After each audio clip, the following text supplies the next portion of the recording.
Hello students, तो कैसे हैं आप लोग। I hope you guys are doing well. So बच्चा, कैसी चल रही है आप लोगों की तैयारी। आई होप आप अपनी पूरी मेहनत करके रीनीट के लिए प्रिपेयर कर रहे होंगे। देखिए भाई, आप इसी आपकी प्रिपरेशन में हम थोड़ा सा बूस्ट करने के लिए आपको कुछ क्विज पेपर सॉल्व करवा रहे हैं, जिसमें बहुत सारे क्वेश्चन आपको रीनीट 2026 में देखने को मिलेंगे। तो भाई, आज उसी गेस्ट पेपर का डे 3 है, जिसमें मैं तीसरा गेस्ट पेपर आपके लिए लेके आ गई हूँ। फर्स्ट और second guest paper already solve हो चुका है। अब मैं थोड़ा सा फ्लो बता देती हूँ बच्चा लोग आपके लिए कि किस तरीके से हम इस पेपर को सॉल्व करते हैं। सबसे पहले हम बात करते हैं क्वेश्चंस। क्वेश्चन देखते हैं, क्वेश्चन को सॉल्व करते हैं और फिर उसी क्वेश्चन के साइड में उसका एनालिसिस करते हैं। अब एनालिसिस का भी टाइप है हमारे पास कि पहले हम पूरा क्वेश्चन अच्छे से देखेंगे, सॉल्व करेंगे, उसके बाद उससे रिलेटेड जो भी टॉपिक निकल के आएगा उसको पूरी तरीके से सीखेंगे। उसके अलावा साथ में उसके आसपास से जो भी क्वेश्चन बन सकता है वो भी मैं आपको प्रॉपर बताती हूँ। चलिए, so without wasting further time let's get started with the third guest paper. ठीक है, थोड़ा सा टेक्निकल इशू की वजह से हम इसको लाइव कर रहे थे पर नहीं हो पाया, बट कोई बात नहीं। This recorded session is also a bliss for you भाई, क्योंकि आप इसको 2x के करके भी देख सकते हो और अपना टाइम थोड़ा सा बचा सकते हो, है ना। चलिए, so without wasting further time let's get started with the question paper. पहला क्वेश्चन क्या कहता है, how many grams of 10% pure CaCO3 will produce 5.6 litre CO2 gas at NTP। आपसे बोला गया एक रिएक्शन हुई है, कौन सी, CO3 प्रेजेंट था, उसको हीट करा गया और क्या बन गया, CaO और CO2 बन गया। अब उसने एक चीज बताई है कि जो आपका CO2 बना है वो कितना बना है भाई, 5.6 लीटर बना है, और वो बोल रहा है कि हमने यहाँ पर कितना CaCO3 हीट किया होगा, जब हमारे पास जो CaCO3 का जो सैंपल था वो सिर्फ और सिर्फ कितना था बच्चा, 10% प्योर था।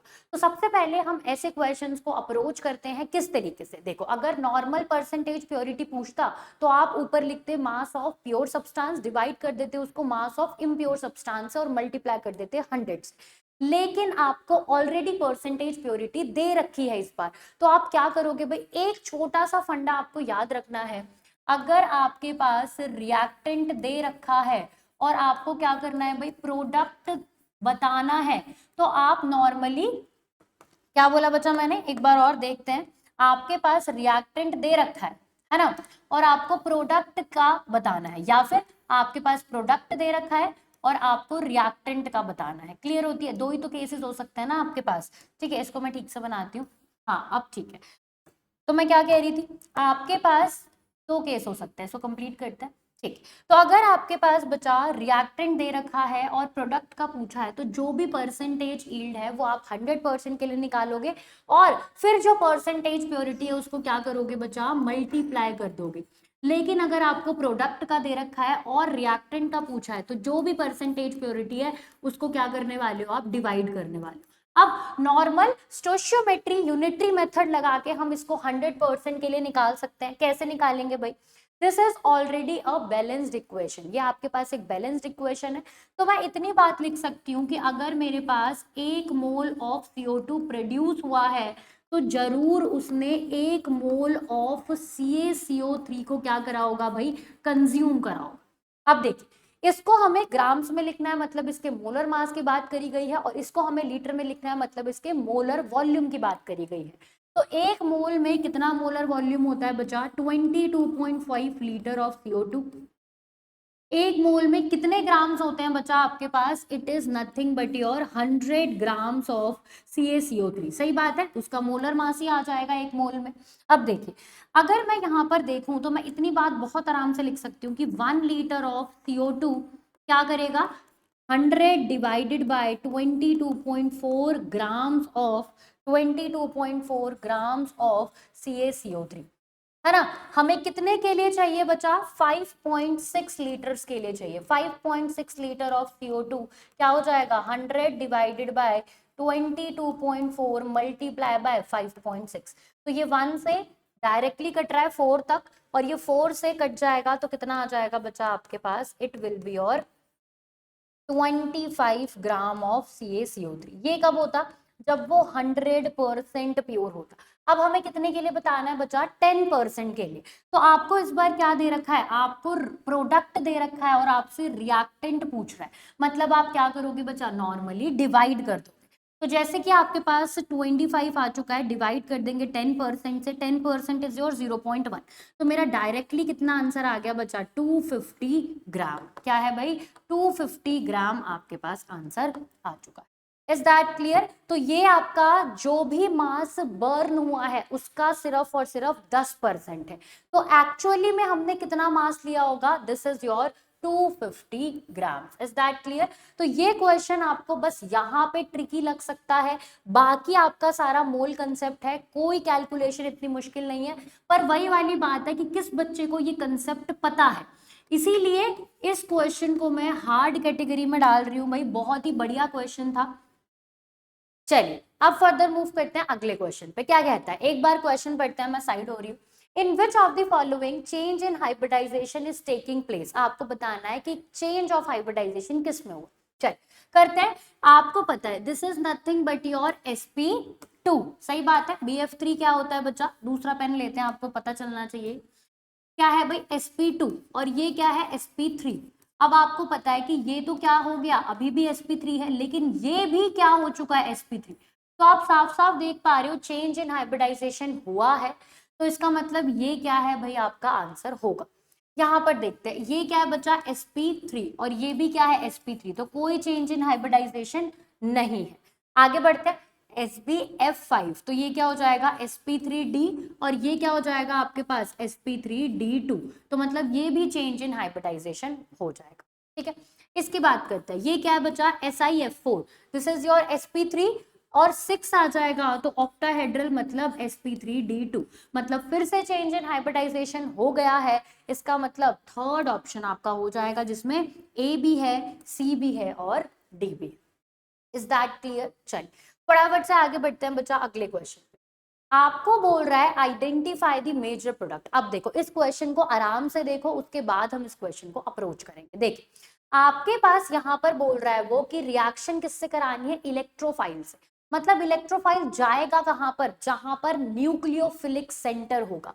Electrophile will approach, it will going to approach the nucleophilic centre. किसके पास जाएगा बच्चा? न्यूक्लियोफिलिक सेंटर के पास जाएगा। अब देखिए न्यूक्लियोफिलिक सेंटर मतलब आपको क्या ढूंढना है बच्चा? नेगेटिव चार्ज ढूंढना है। तो फटाफट से देखते हैं भाई। अगर आपको हल्का सा भी, कल की जो हमारा गैस पेपर वाला लेक्चर था उसमें मैंने बताया था, अगर बेंजीन रिंग से डायरेक्टली अटैच एटम पे लोन पेयर होता है तो it is going to show you the plus M. और प्लस एम करते करते ये दो जगह पे क्या क्रिएट कर देगा? नेगेटिव। इधर वाले ऑर्थो पे नहीं होगा क्योंकि वो 10 इलेक्ट्रॉन अकोमोडेट नहीं कर सकता। अगर इसकी बात करें तो डायरेक्टली अटैच एटम पे डबल बॉन्ड मतलब मल्टीपल बॉन्ड है तो it will going to show you the minus M. मतलब ये ऑर्थो पैरा पे क्या कर देगा भाई? Positive charge. तो इलेक्ट्रोफाइल इस पॉजिटिव रिंग को तो बिल्कुल भी अप्रोच नहीं करेगा। किसको करेगा? नेगेटिव रिंग को। अब नेगेटिव रिंग को भी कौन से वाले पार्ट पे वो जल्दी बेटर अप्रोच करेगा? तो आपको साफ साफ दिखाई दे रहा है बच्चा कि ये जो ऑर्थो पोजीशन है यहाँ पर, it is very much sharing the hindrance. आपस में क्या करेगा भाई? बहुत हिंड्रेंस करेगा। और इसी स्टेरिक हिंड्रेंस की वजह से ये कभी भी आपका मेजर प्रोडक्ट नहीं बनेगा। इसका मतलब फर्स्ट ऑप्शन ये आपका क्या हो गया है? करेक्ट। तो इस क्वेश्चन को भी एक मॉडरेट कैटेगरी का सवाल बोल देंगे भाई। जिस बच्चे को पता होगा कि ये दोनों अलग अलग इफेक्ट दिखाएंगे वही बच्चा इस क्वेश्चन को सॉल्व कर पाएगा। तो this is also one of the greatest question of this guess paper 3। ठीक है बच्चा लोग, कर लोगे? चलिए फटाफट से आगे बढ़ते हैं अगले क्वेश्चन की तरफ। विच of the following is incorrect numbering? Incorrect numbering बतानी है भाई आप लोगों को। कैसे होगा भाई? आपको पता है सबसे पहले नंबरिंग के लिए फंक्शनल ग्रुप देखा जाता है, उसके बाद अनसेचुरेशन की बारी आती है और उसके बाद सब्स्टिट्यूएंट। अगर सब्स्टिट्यूएंट को सेम नंबर मिलता है फिर हम कहाँ जाते हैं? अल्फाबेटिकल ऑर्डर पे जाते हैं। याद है आप लोगों को? चलिए भाई आगे बढ़ते हैं। चलो अब एक बार क्वेश्चन को ध्यान से देखो और आंसर करो फटाफट से। क्या है भाई? आपके पास है यहाँ पर फंक्शनल ग्रुप कौन सा? OH। मतलब इसको लोएस्ट पॉसिबल नंबर मिलेगा, मतलब नंबरिंग यहीं से स्टार्ट होगी। तो this is very much correct. आगे बढ़ते this is your functional group, वो भी कार्बन कंटेनिंग फंक्शनल ग्रुप, मतलब कार्बन को ही पहला नंबर मिलेगा, इसका मतलब बिल्कुल नंबरिंग सही है। उसके बाद आपको पता है फंक्शनल ग्रुप होते ही अनसेचुरेशन पे पहुंच जाएंगे, तो बिल्कुल सही नंबरिंग यहाँ पर प्रेजेंट है। आगे बढ़ते 1 2 3 4 1 2 3 4, इस साइड से भी करेंगे तो आपके दोनों सब्स्टिट्यूएंट को सेम नंबर मिल रहा है, इधर से 2 4 इधर से भी 2 4, तो जब सब्स्टिट्यूएंट की नंबरिंग सेम हो जाए तो गो विद अल्फाबेट्स। इसका नाम क्या है ब्रोमो, इसका नाम क्या है मिथाइल, पहले कौन आता है ब्रोमो, तो इसका मतलब उसी को लोएस्ट पॉसिबल नंबर मिलेगा और मिथाइल को बड़ा नंबर मिलेगा, तो ये नंबरिंग भी बिल्कुल ठीक है। इसका मतलब मेरा करेक्ट ऑप्शन कौन सा है फोर्थ। अब इस चीज को देख लेते हैं कैसे है फोर्थ। अगर ध्यान से देखें तो आपका फंक्शनल ग्रुप कौन सा है, सबसे पहले OH, तो अगर मैं इधर से करूं तब भी 3 नंबर और इधर से करूं तब भी 3 नंबर, उसके बाद किसको प्रायोरिटी दोगे, अनसेचुरेशन को। तो आप देख पा रहे हो कि इसने नंबरिंग में प्रायोरिटी किसको दे दी, सब्स्टिट्यूएंट को, जो कि बाद में आना चाहिए, तो इसका मतलब यहाँ पर नंबरिंग कैसे होनी चाहिए थी 1 2 3 4 5, this will be your correct number. Is that clear, इतना छोटा सा कंसेप्ट था, आपको पता होना चाहिए। तो थोड़ा सा टाइम टेकिंग है जिस बच्चों के लिए, जो भी बच्चा आयुपेक को हल्के में लेता है बिल्कुल मत लेना, क्योंकि इस साल रीनीट में आने के बहुत चांसेस है, क्योंकि नीट में ही पूछा गया था, रीनीट में भी पूछा जा सकता है। चलिए फर्दर मूव करते हैं, which of the following pair is a pair of metamer. तो अगर आपको याद हो लास्ट वाले सेशन में भी हमने मेटामर पे हल्का सा डिस्कशन किया था, क्या बोला था, metamer are the isomers which contain polyvalent functional group. दो आइसोमर जो पॉलीवेलेंट फंक्शनल ग्रुप कंटेन करे वो भी कैसे होने चाहिए, सेम। अब ये पॉलीवेलेंट क्या होता है, more than one alkyl chain, और वो एल्काइल चेन कैसी होनी चाहिए, डिफरेंट एल्काइल चेन होनी चाहिए आपके पास between two isomer, between two isomer. Is that clear. चलिए फटाफट से अप्रोच करते हैं हम क्वेश्चन को। एक बार क्वेश्चन देखो फटाफट से, कमेंट सेक्शन में आंसर बताइए, आगे बढ़ते हैं। इसमें देख पा रहे हो ये कैसा है भाई, एल्डिहाइड, और ये कैसा है कीटोन, तो फंक्शनल ग्रुप सेम ही नहीं है। इसमें क्या है एसिड, इसमें क्या है एस्टर, फिर से फंक्शनल ग्रुप सेम नहीं। इसमें है ईथर ईथर, इसमें भी है ईथर ईथर, बिल्कुल ठीक बात है, दोनों में फंक्शनल ग्रुप सेम। उसके बाद पॉलीवेलेंट भी है। अब आपको क्या देखना है, एल्काइल चेन लेंथ, तो ये कैसा है बचा 1 और ये कैसा है बचा 3। इसमें देख पा रहे हो ये कैसा है 2 और ये कैसा है बचा आपके पास अगेन 2। तो with in the molecule same हो जाए, बिटवीन द मॉलिक्यूल सेम नहीं होना चाहिए। इसका मतलब ये दोनों बिल्कुल डिफरेंट चेन लेंथ कंटेन कर रहे हैं, मतलब दीज आर योर मेटामर्स। ठीक है बच्चा। अब देखते हैं, अगर मैं इनकी बात करूं तो यहाँ पर कितना है बच्चा 1, यहाँ पर कितना है 1 और यहाँ पर कितना है 2, यहाँ पर कितना है 2 और यहाँ पर भी क्या है 1, मतलब ये दोनों बिल्कुल सेम कंपाउंड है, बस इसी को उल्टा करके लिख दिया है, मतलब ये तो आइसोमर भी नहीं हुए, ये क्या हुए बच्चे आपके पास, these are identical compound.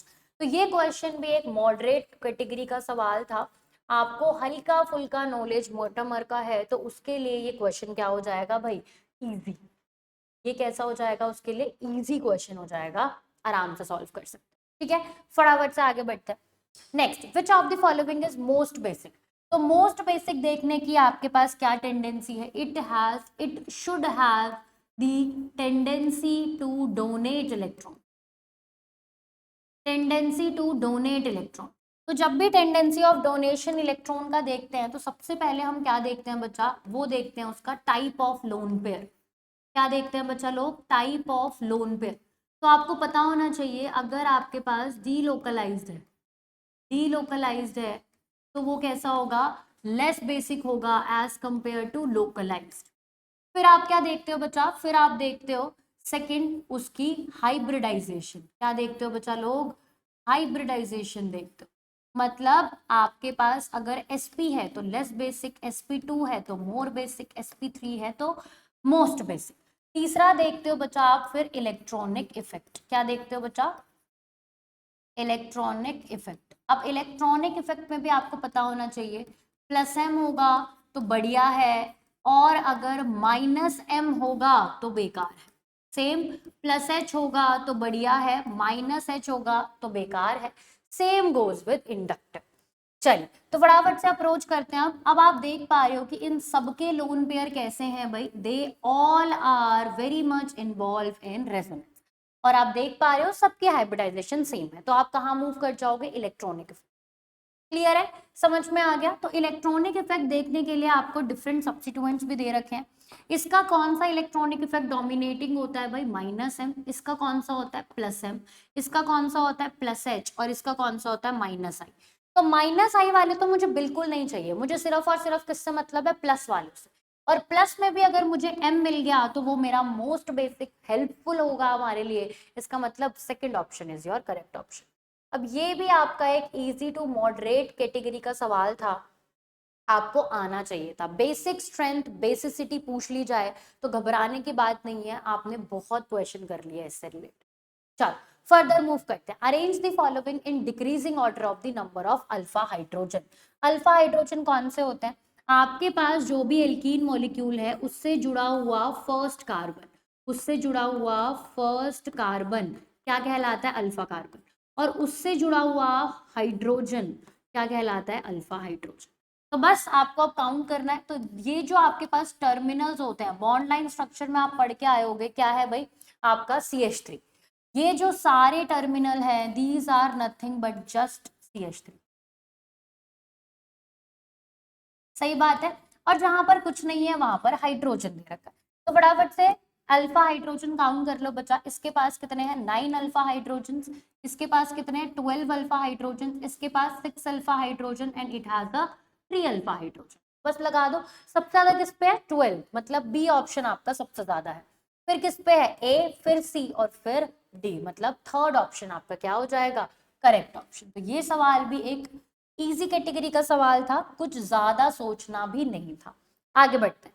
Next question आपसे बोल रहा है कंप्लीट दी सीक्वेंस। अब ध्यान रखिएगा, कन्वर्जन वाले क्वेश्चन आपके नीट में सबसे ज्यादा वेटेज रखते हैं, तो आपको एल्डिहाइड कीटोन वाला चैप्टर बिल्कुल स्किप नहीं करना है। देखो सबसे पहले उसने बोल दिया यहाँ पर आपके पास क्या है, कार्बोक्सिलिक एसिड।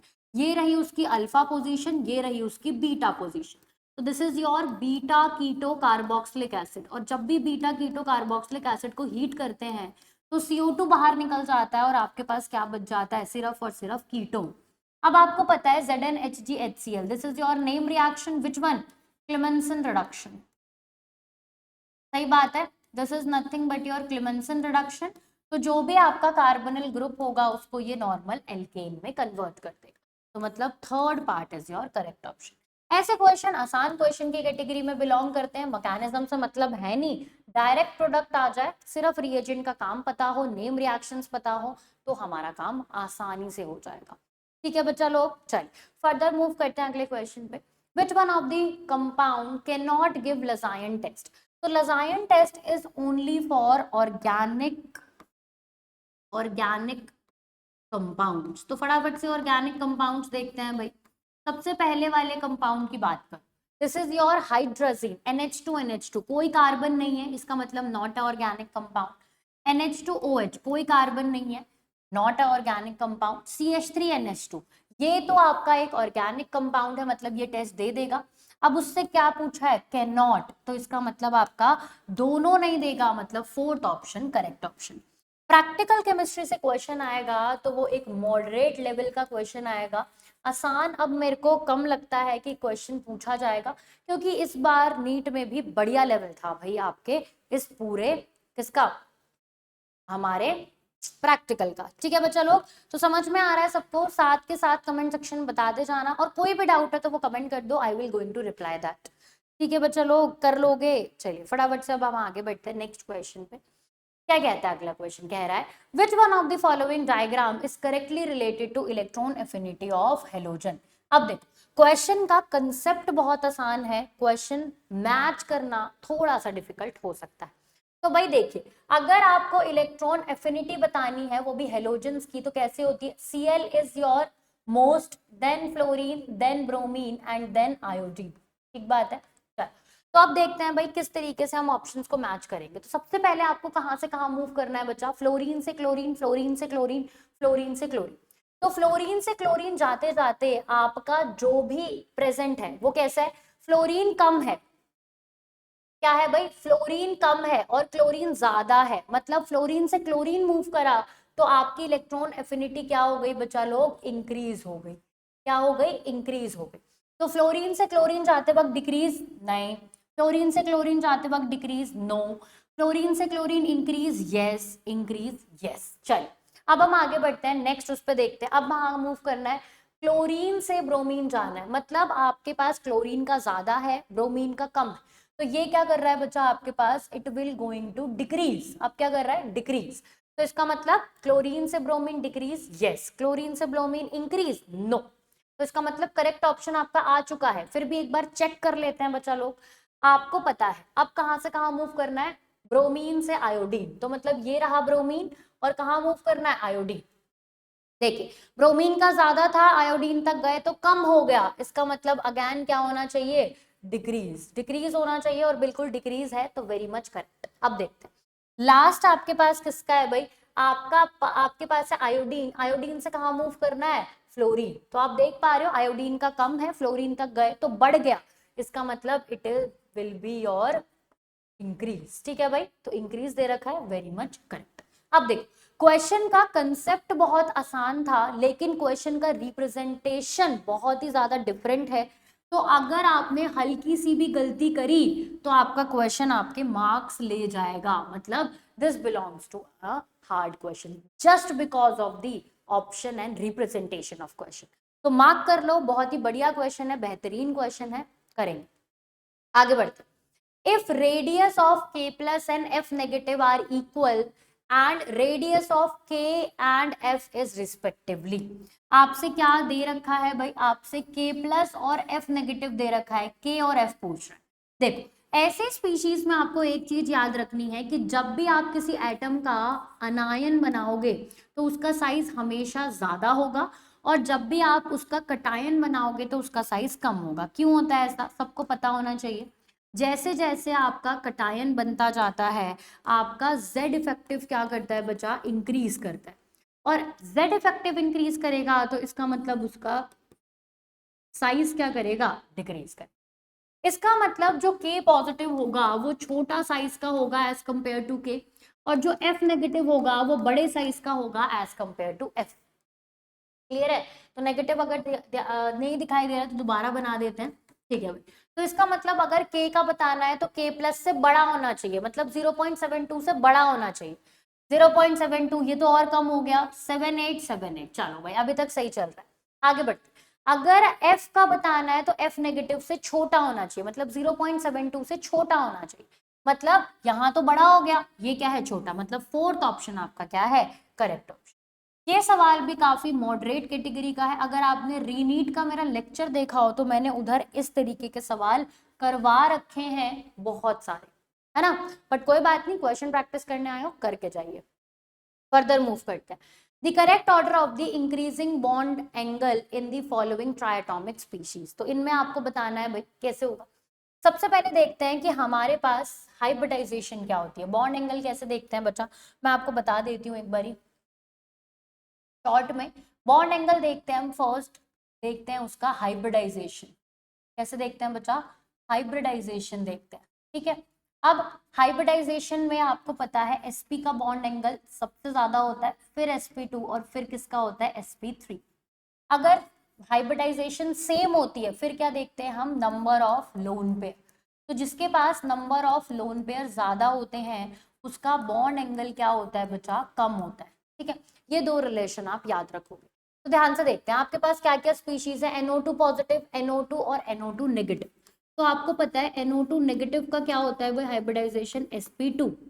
NO2 का क्या होता है, अगेन आपका sp2 ही होता है, और NO2 पॉजिटिव का क्या होता है, sp। इसका मतलब पहले तो चेंज ऑफ हाइब्रिडाइजेशन देखेंगे तो sp का सबसे बड़ा बॉन्ड एंगल, मतलब NO2 सबसे बड़ा होना चाहिए पॉजिटिव वाला। तो इसका मतलब आपके पास एक ही ऑप्शन है ऐसा, कौन सा, फोर्थ। यहीं पे आपका क्वेश्चन सॉल्व हो गया। देखो आप बोलोगे मैम इसकी हाइब्रिडाइजेशन, भाई आप निकाल लोगे, नो डाउट इन दैट, आपके पास पूरा फॉर्मूला है, हाफ डिवाइड करके सब कुछ निकाल लो।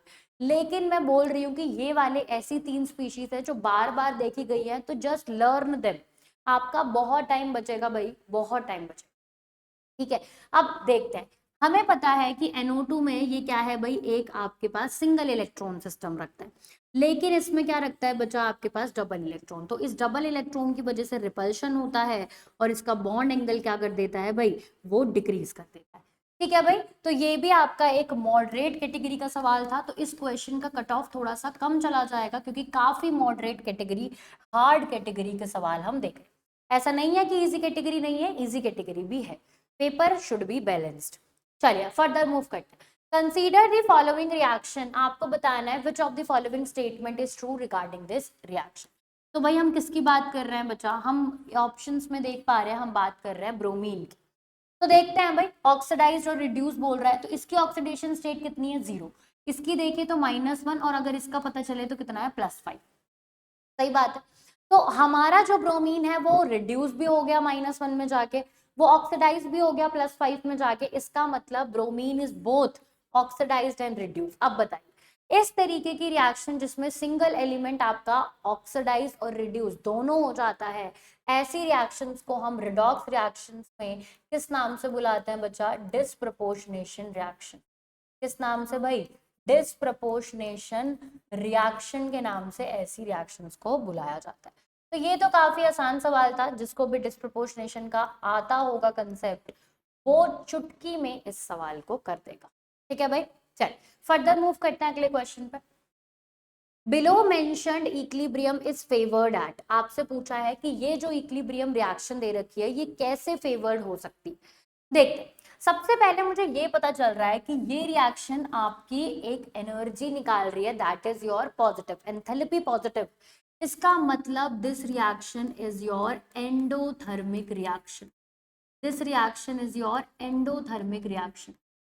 अब एंडोथर्मिक रिएक्शन को हीट प्रोवाइड करनी पड़ती है, इसका मतलब अगर मुझे इसको फेवर करना है तो मुझे इसको हीट देनी पड़ेगी, और हीट देने के लिए मुझे क्या करना पड़ेगा भाई, मुझे ये हाई टेम्परेचर मेंटेन रखना पड़ेगा। अब बात करते हैं अगर हम प्रेशर की, तो प्रेशर में हमें क्या रखना पड़ेगा, ध्यान से देखेंगे। अगर हमारे पास रिएक्शन फॉरवर्ड जा रही है तो हमें क्या करना है, हमारे पास रिएक्टेंट साइड पे अगर ध्यान दिया जाए तो जो नंबर ऑफ मोल्स है वो कितने हैं बच्चा, 1। और जो प्रोडक्ट साइड पे आपके नंबर ऑफ मोल्स हैं भाई, वो कितने हैं बच्चा, 2। तो अगर आपको ध्यान रखना है कि रिएक्टेंट से प्रोडक्ट जाए तो आपको प्रेशर क्या करना पड़ेगा भाई, डिक्रीज कर। ठीक है, तो दोनों कंडीशन आपको पता चल गई भाई। आपके पास टेम्परेचर हाई और प्रेशर लो, मतलब आपका थर्ड ऑप्शन। तो काफी मॉडरेट कैटेगरी अगेन आपके पास हो सकता था, जल्दी हो सकता था जब आपको नॉलेज होती है। अब ऐसा क्वेश्चन देख लिया है तो अगले गेस्ट पेपर्स के लिए इस क्वेश्चन को हम इजी कैटेगरी में डाल सकते हैं। चलो फर्दर मूव करते हैं। At 444 degree Celsius, HI was dissociated to the extent of 30%। आपको ऑलरेडी एक चीज बता दी है भाई, क्या बताया है आपको, आपको बताया है extent of dissociation. Extent of dissociation that is your 30%। मतलब जितना भी HI है वो कितना भी प्रेजेंट है, सिर्फ उसका 30% ही डिसोसिएट होगा। तो क्या पूछ रहा है, आगे बढ़ते हैं। If 5 moles of HI was taken initially, what would be the mole of HI at equilibrium? तो जो भी आपका HI है उसका जो इनिशियल मोल है, उसका जो इनिशियल मोल है भाई वो कितना है भाई, दैट इज योर 5 मोल। और आपको पता है कि वो कितना डिसोसिएट होगा बच्चा, 30% ऑफ 5 मोल। सही बात है, कितना डिसोसिएट होगा, जितना भी है उसका 30%। तो इक्विलिब्रियम में उसका मोल कितना रह जाएगा बच्चा, it will be your 5 minus 30% of 5 initial concentration. तो क्या हो जाएगा, 5 माइनस 5 मल्टीप्लाई बाय 30%, तो कितना आ जाएगा बच्चा, ये कैंसल आउट हो गया। तो कितना आ जाएगा, 5 minus 15 by 10, that is nothing but your 5 minus 1.5, that is your 3.5 moles. कितना हो जाएगा बच्चा, 3.5 मोल्स। इतना आसान क्वेश्चन था। अगर उसने ग्राम्स पूछे होते तो हम मोलर मास से मल्टीप्लाई करते, पर उसने डायरेक्टली मोल्स ही पूछ लिए आपके, तो कितना आंसर हो जाएगा आपका, second option will be your correct option. तो ये काफी आसान कैटेगरी का सवाल था, डायरेक्ट आपसे क्वेश्चन दे रखा है, डिग्री ऑफ डिसोसिएशन भी दे रखा है, मतलब एक्सटेंट ऑफ डिसोसिएशन भी दे रखा है, क्वेश्चन इजीली अप्रोचेबल है। चलिए फर्दर मूव करते हैं अगले क्वेश्चन में। Which electronic configuration shows ground state of atom? Ground state of atom बोल रहा है। अब देखो आपको एक चीज याद रखनी पड़ेगी बच्चा, यहाँ पर जब भी इलेक्ट्रॉनिक कॉन्फ़िगरेशन लिखी जाएगी ग्राउंड स्टेट में, तो आपके पास 3 रूल साइमल्टेनियसली काम करेंगे। सबसे पहला रूल कौन सा है बच्चा आपके पास, अफबाउ प्रिंसिपल, जो कहता है lower energy orbital field first.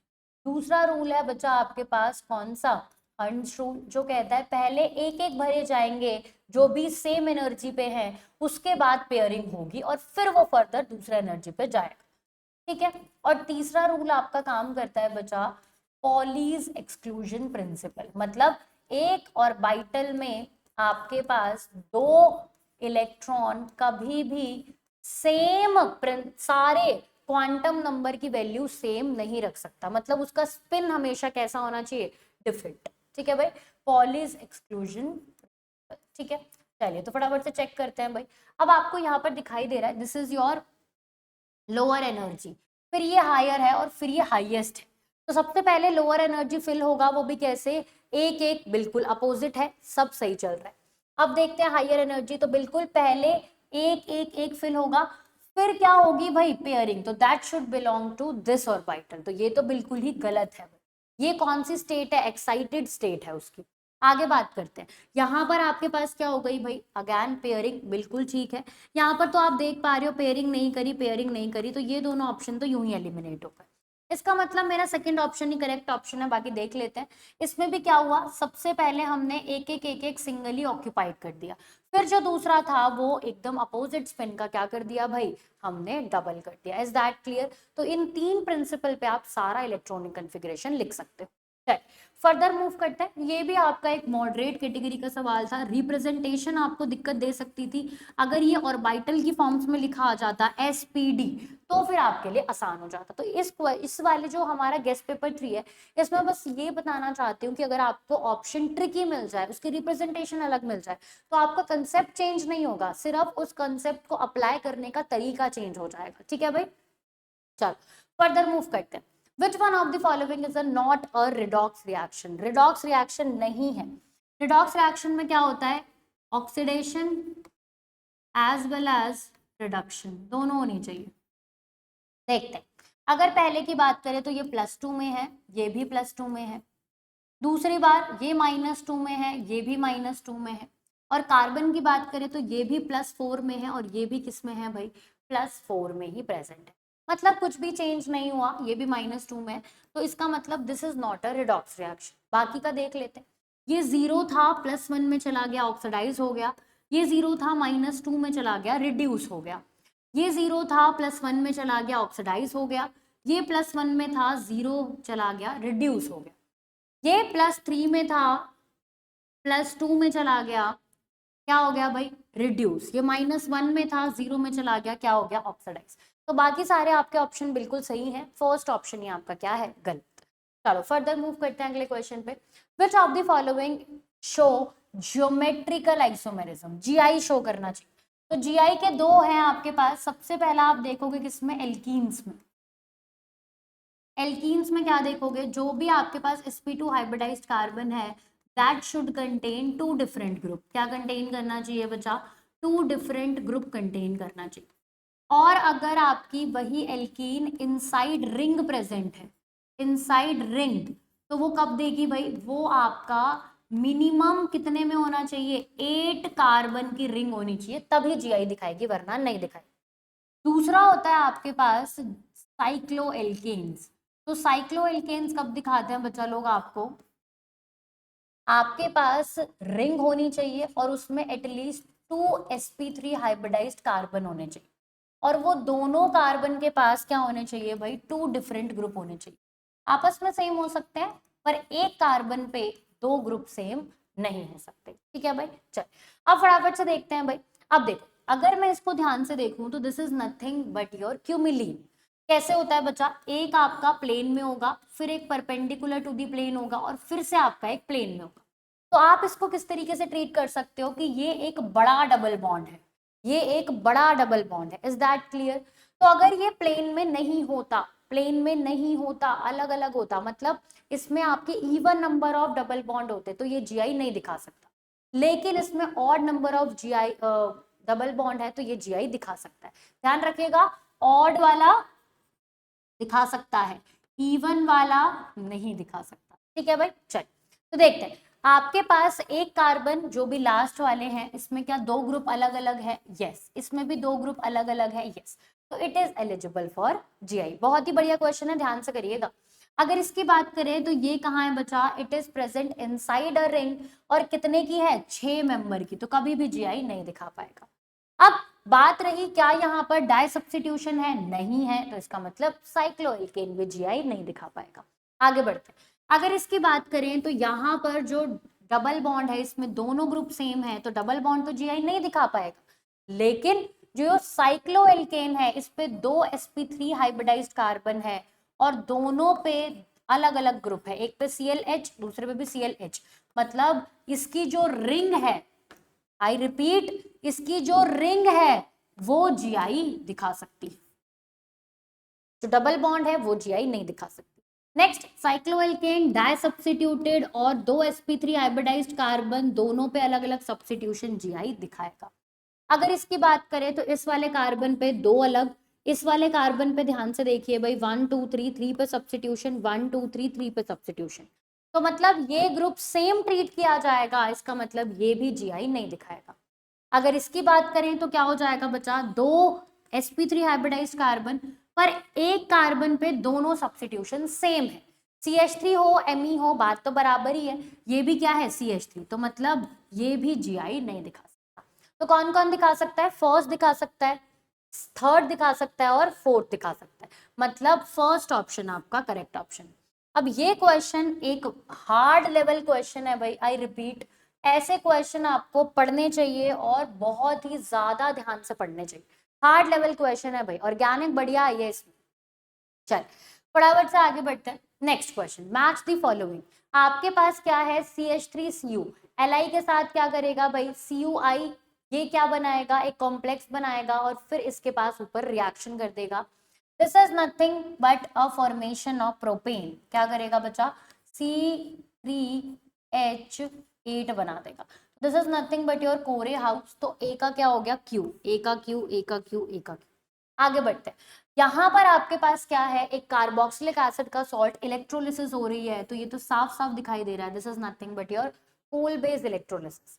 और इलेक्ट्रोलिसिस में प्रोडक्ट डबल हो जाता है, तो क्या हो जाएगा? CH3 हो जाएगा, जो भी R ग्रुप है वो डबल हो जाता है।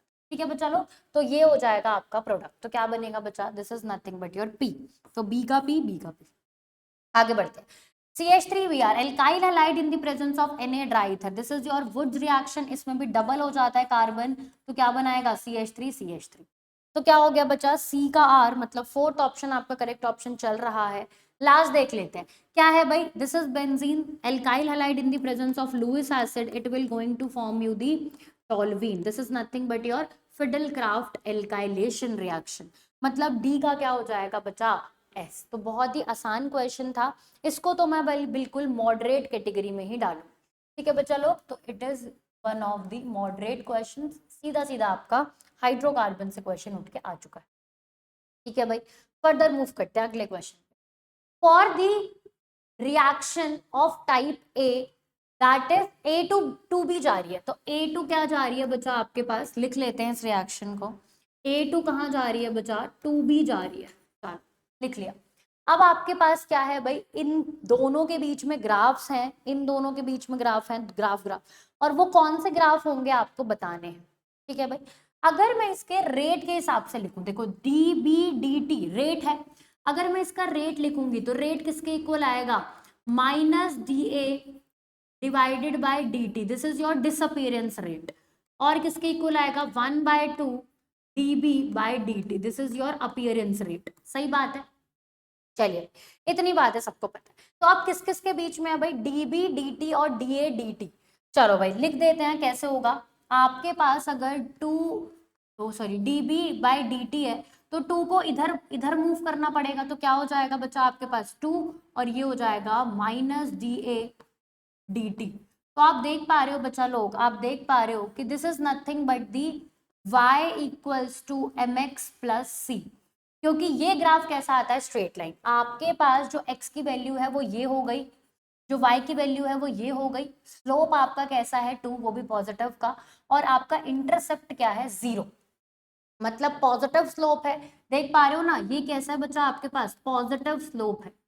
ठीक है, तो बताओ पॉजिटिव स्लोप होना चाहिए स्ट्रेट लाइन, मतलब p का क्या हो गया भाई 4, तो p का 4 दो ऑप्शन आपके पास प्रेजेंट है। अब दोनों ऑप्शन में आप देख पा रहे हो q का 3 q का 3, तो q क्या है बच्चा a और t के बीच में ग्राफ है, तो q का क्या हो जाएगा 3। वैसे तो आपको पता है आपके पास एक इक्वेशन होती है कौन सी, a is equals to A naught T minus K T, ये इक्वेशन होती है आपके पास। तो देख पा रहे हो आप साफ साफ कि यहाँ पर माइनस टी है, एक तो नेगेटिव, और वो भी कैसा, एक्सपोनेंशियल डिक्रीज होगा। कैसा होगा बच्चा, एक्सपोनेंशियल डिक्रीज। क्लियर है इतनी बात।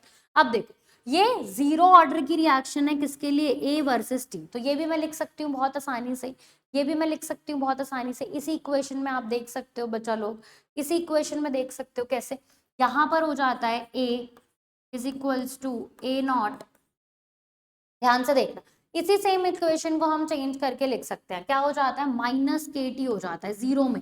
बहुत ध्यान से देखेंगे इस इक्वेशन, ठीक है। तो अब आपको पता चल रहा है कि ए और किसके बीच में है, टी के बीच में है, तो this is your Y, this is your M X, और ये क्या हो जाएगा सी। क्लियर है भाई इतनी बात समझ में आती है। मतलब सी आपका एक इंटरसेप्ट है कहाँ पर, ए नॉट, आपका जो स्लोप है वो क्या है माइनस के, मतलब this is your negative slope. Negative slope मतलब डिक्रीजिंग स्लोप होगा, स्ट्रेट लाइन, तो क्या हो जाएगा भाई एस का 2, क्या हो जाएगा बच्चा एस का 2, मतलब फर्स्ट ऑप्शन यहाँ पर क्या है, एक correct option. Is that clear. फिर आप देख सकते हो जो बच गया, मतलब आर का क्या हो जाएगा बच्चा 1, आर का क्या हो जाएगा भाई 1, वही हमें दे रखा है। चल ये आपके पास एक मॉडरेट कैटेगरी, या फिर मैं इसको हार्ड बोलूंगी भाई, क्योंकि बहुत सारी चीजें आपको सोचनी पड़ रही है। तो जो सोच ले रहा है, जिसका केमिकल काइनेटिक्स स्ट्रॉन्ग है, वो तो मॉडरेट में रखेगा, लेकिन बाकी बच्चे इसको हार्ड में रखेंगे। ठीक है, तो फिजिकल भी हार्ड आई है भाई इसमें। आगे बढ़ते हैं। Which of the following will give NaOH soluble product after the reaction with Hinsberg reagent? तो आपको ध्यान हो हिंसबर्ग के साथ जो सॉल्यूबल होता है वो क्या होता है, प्राइमरी अमाइन होता है। इनसोल्यूबल कौन होता है बच्चा, सेकेंडरी, और जो कोई रिएक्शन नहीं दिखाता वो टर्शियरी। तो this is nothing but your primary amine, सही बात है। अगर इसकी बात करें तो ये भी क्या है बच्चा आपके पास प्राइमरी अमाइन, ये क्या है, this is your secondary amine. तो पहला और पहला दूसरा दोनों दे देगा, मतलब फोर्थ ऑप्शन आपका करेक्ट ऑप्शन। तो ये एक आसान कैटेगरी का सवाल था, इतना सोचना नहीं था, डायरेक्ट आपको क्वेश्चन कर लेना था। ठीक है, चल फर्दर मूव करते हैं। The major product of A and B, H I दे रखा है ईथर, क्लीवेज ऑफ ईथर होगी, ध्यान रखिएगा जब भी ओ से डायरेक्टली एक टर्शरी कार्बन लगा होता है तो this reaction goes via SN1। NCERT based reaction SN1 के थ्रू जाएगा, तो मतलब ये वाला जो पार्ट है ये किसके पास जाएगा, आई के पास, और ये वाला जो पार्ट है ये किसके पास जाएगा, एच के पास। तो it will going to form a tertiary iodide that is here and here, और दूसरा ये फॉर्म करेगा OH। अब OH क्यों किया भाई, आई क्यों नहीं किया, क्योंकि यहाँ पर 1 इक्विवेलेंट है। अगर ये एक्सेस में होता तो फोर्थ ऑप्शन हो सकता था, लेकिन एक्सेस में नहीं है, 1 इक्विवेलेंट है, तो इसका मतलब सेकंड ऑप्शन ही मेरा करेक्ट ऑप्शन। तो ये भी एक मॉडरेट कैटेगरी का सवाल था। कुछ कुछ बच्चे इसको अगर एक्सेस में समझ के ये ना पढ़ते 1 इक्विवेलेंट, तो इसको डी पार्ट में भी टिक करके आ सकते थे। पर क्लीवेज ऑफ HI से हर बार क्वेश्चन आने के बहुत चांसेस रहे हैं। बेशक से हमारे एनटीए के सिलेबस में सिर्फ ईथर का क्या क्या दे रखा है, नॉमेनक्लेचर और आपकी फिजिकल प्रॉपर्टीज, बट ईथर की केमिकल प्रॉपर्टी में ये क्वेश्चन आपको बिटवीन दी रिएक्शन पूछा जा सकता है। ठीक है बच्चा लोग, तो इसको करना है, इसको छोड़ना नहीं है। चलिए फटाफट से आगे बढ़ते हैं अगले क्वेश्चन। आपसे बोला है डी ये है तो एल बता दो, वैसे तो सबको पता होना चाहिए था। एल क्या होगा भाई, इसी का अनांशोमेरिक पेयर हो जाएगा, तो एल क्या होगा बच्चा आपके पास, जिसकी लास्ट की कॉन्फ़िगरेशन उल्टी हो जाएगी। ठीक है, चलो फटाफट से आगे बढ़ते हैं। Which amongst the following metal carbonyls are inner orbital complex with diamagnetic property? देखो ये इनऑर्गेनिक का क्वेश्चन भी बढ़िया आ चुका है आपके पास, मतलब तीनों ब्रांचेस से हमने काफी बढ़िया क्वेश्चन इस पेपर में कर लिए हैं। तो एक ढूंढना है इनर ऑर्बिटल कॉम्प्लेक्स, दूसरा ढूंढना है डायामैग्नेटिक प्रॉपर्टी, मतलब नो अनपेयर्ड इलेक्ट्रॉन्स और इनर ऑर्बिटल अंदर वाला डी यूज होना चाहिए। अब देखो आपको पता है जो सीओ होता है बच्चा, this is your strong field ligand, और स्ट्रॉन्ग फील्ड लिगेंड क्या कराता है बच्चा, पेयरिंग करवाता है। क्या करवाता है बच्चा लोग आपके पास, पेयरिंग। अब आपको पता है this is your neutral ligand, तो मतलब सबकी ऑक्सीडेशन स्टेट कितनी है, 0 0 0 0। सही बात है, सबकी ऑक्सीडेशन स्टेट कितनी है बच्चा, 0। ठीक है, तो अगर मैं निकल का लिखना चाहूं तो क्या हो जाएगा बच्चा, 3d8 4s0। तो पेयरिंग करा देगा तो कितना हो जाएगा, 3d10, और आपके पास क्या हो जाएगा भाई, अब बाहर वाला s खाली है और कितने लिगेंड्स है, 4, तो it will going to form sp3, और सारे पेयर्ड हैं तो ये क्या हो जाएगा बच्चा आपके पास, डायामैग्नेटिक। आपको इनर ऑर्बिटल ढूंढना था पर ये कैसा है, आउटर ऑर्बिटल है, तो इसका मतलब ये ऑप्शन आपका नहीं हो पाएगा। अगर अब मैं बात करूं किसकी बच्चा, Fe की बात करते हैं। अगर अब मैं किसकी बात करूं बच्चा, Fe की बात करते हैं, तो Fe का क्या हो जाएगा कॉन्फ़िगरेशन, D6 4s2। अब फिर से स्ट्रॉन्ग फील्ड लिगेंड है तो क्या हो जाएगा बच्चा, 3d8 हो जाएगा। अब अंदर का एक इलेक्ट्रॉन, एक क्या है, खाली है, और अंदर का एक खाली है, और चार चार आएंगे बच्चा यहाँ पर, या फिर सॉरी 5 ही आएंगे, तो कैसे हो जाएगा बच्चा, DsP3। क्या हो जाएगा बच्चा, DsP3, और सब कुछ पेयर्ड है, ये भी पेयर्ड है, 8 इलेक्ट्रॉन के 8 इलेक्ट्रॉन पेयर्ड है, तो कैसे हो जाएगा बच्चा, DsP3 डाया। मतलब ये मेरे ऑप्शन में आना ही आना चाहिए, इसका मतलब चारों ऑप्शन में आपको क्या दे रखा है भाई, तो इस बार ऑप्शन एलिमिनेशन से नहीं हो पाएगा। वैसे एक चीज हो जाएगी, जहां पर भी 1 दे रखा है वो आपका ऑप्शन नहीं हो सकता, मतलब आपके 2 ऑप्शन तो हो गए एलिमिनेट। अब अगर थर्ड वाला कर लूं तो काम हो जाएगा, देखते हैं। अगर मैं वेनेडियम की बात करूं, अब किसकी बात करूं भाई, वेनेडियम। तो वेनेडियम कैसा हो जाएगा बच्चा, 3d3 और 4s2। सही बात है, this is nothing but your 3d3 4s2। अब आपको पता है स्प्लिटिंग होगी, स्ट्रॉन्ग फील्ड लिगेंड है, तो T2G में क्या हो जाएंगे, पांचों के पांचों आ जाएंगे, और साथ में आपके पास क्या, अब डी खाली है, डी तो बिल्कुल खाली है आपके पास, तो क्या हो जाएगा, कितने लिगेंड है, 6, तो क्या हो जाएगा,